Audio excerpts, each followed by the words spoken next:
ng vice-presidente instead of just voting on it, deciding it's sufficient, letting the plenary decide, padadala ba yan sa Senado, and then you have the Senate convene as an impeachment court.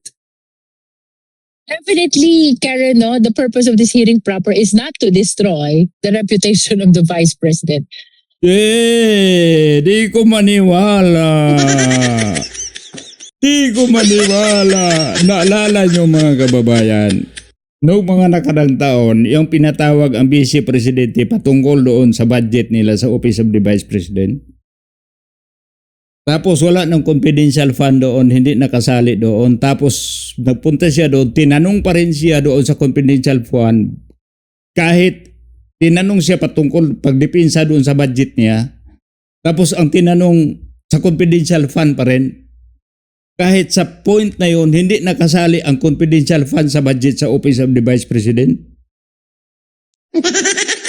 Anong ginawa nila? Binabastos nila eh. Nakwento pa nga ni BP Sara yung linapitan niya doon linapitan niya si Joel Chua. Ano sabi daw ni Joel Chua? Pasensya ka na mama dahil nangailangan lang kami ng pera.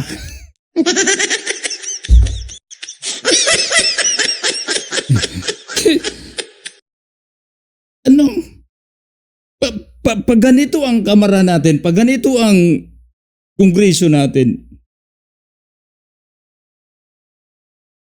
sinisira na nila ang institusyon. Maniwala ka ba dito? Mga kababayan, yung totoong, hindi tayo alisin na natin kung saan tayo kakampi dito. Pakinggan lang ninyo at panoorin ito mga ginawa nila dito. Kung para ba sa bayan to? Hindi, para sa kanila. Alam mo yung investment dati, anong ginawa nila? Dahil sa pera. Lalo na to. TikTok. Baka mas malaki pa. Diba? Sabihin ng mga kingkoy nitong gumagawa ng kabulastugan yung una kunti lang Dagdagan natin para medyo malakas. Yun ang inaabangan namin.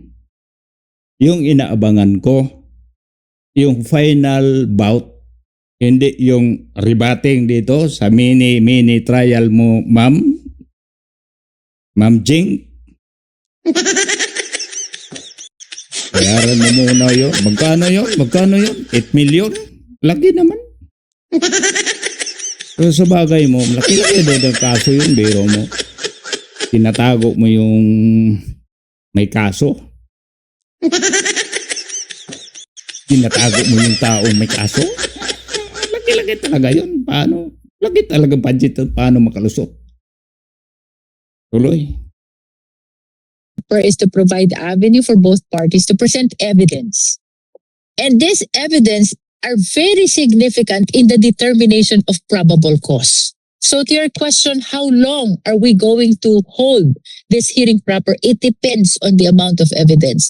Kung maraming ebidensya, it will take long. Pero kung kukunti ang ebidensya, it will take a short period of time.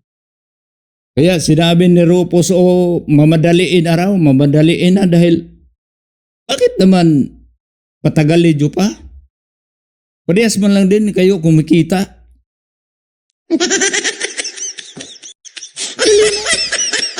Akin lang dito mga kababayan, mas okay ito matatapos nito. Halimbawa, magkaroon talaga ng probable yung conviction si BP Sara. Masunto talaga siya dito sa sa impeachment.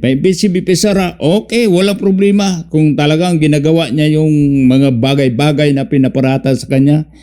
Importante matapos ito masolusyonan ang problema ng sambayanang Pilipino. Pero tanong ko lang sa inyo mga kababayan, pag dito tayo maniwala sa kanila, ano bang mapapala natin sa ating panggobyerno na wala man lang ibang alam, pangmumudmud ng pera?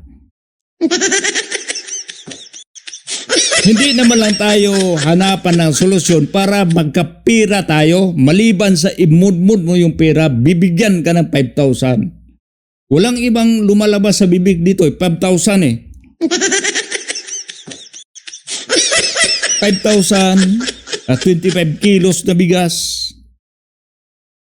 So, tapos doon pa kayo mag-umpukan kayo sa isang gym o isang covered court na isang araw doon.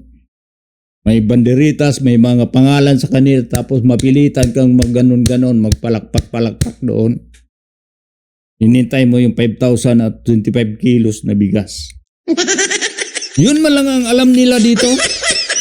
May alam ba sila na para kahit wala na sila, makinabangan pa rin natin? Halimbawa yung 5,000, tanong ko sa inyo, yung 5,000, tapos sabihin natin, asawa, mag-asawa, 2, 4 yung anak, aabot ng isang buwan yon?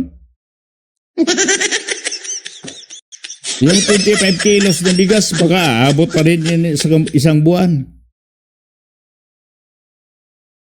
Pagkatapos ng, halimbawa sa isang taon, 2 beses magbigay ng ganon.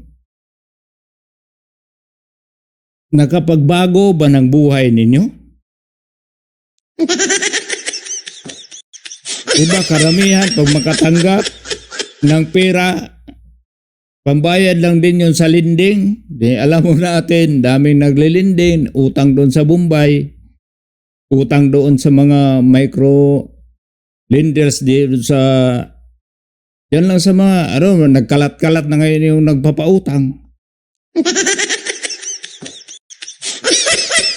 Sa palagay nyo, nakatulong yun sa pamumuhay ng tao?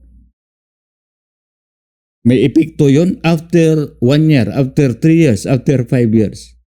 Tanungin mo, halimbawa, bawat taon, 2 beses sila makatanggap ng bawat taon. Yung pera na yun, i-allocate mo doon. After 5 to 10 years, i-evaluate mo kung may pagbabago ba sa buhay nila. Sinasanay nyo naaabutan. Inaabuso niyo ang pagiging bigger mentality. Hindi mo pag halimbawa itong pira na yon, maglaan kayo ng programa, livelihood project, yung skills muna, yung i-share muna, yung knowledge.